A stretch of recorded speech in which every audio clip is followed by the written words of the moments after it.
Savez-vous que le premier métier par rapport au rire a été inventé au Moyen Âge? Ouais. Le bouffon du roi, lui, il avait comme mandat de distraire le roi. Parce que paraîtrait-il que c'est difficile de prendre une décision importante quand on est roi. Mesdames, j'ai essayé avec mon mari. Quand je ris, il en perd toi moyen.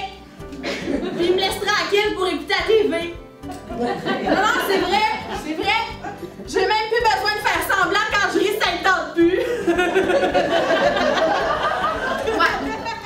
Il y a même des études qui démontrent qu'une minute de fou rire, ça équivaudrait à 10 minutes de course.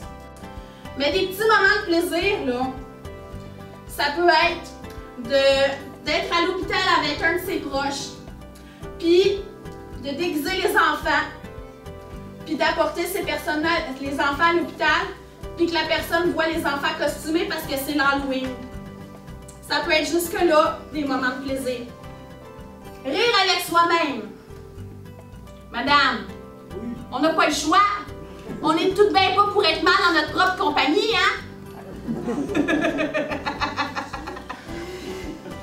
Non, mais sans blague, j'ai pas dit rire de soi, hein? Rire avec soi-même.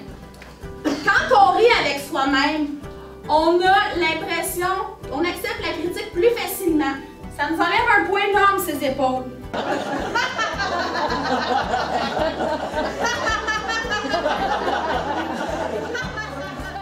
Vous souvenez-vous quand vous étiez petit? Rappelez-vous-en, là. Vous aviez l'imagination bien fertile. Vous vous amusiez avec pas grand-chose. Hein? Mais peu à peu, vous avez grandi. Vous êtes allé à l'école. On vous a montré les bonnes manières, évidemment, c'est normal. Et qu'est-ce qui est arrivé? On est devenu plus sérieux. Le sérieux a pris le dessus. Le clown est parti.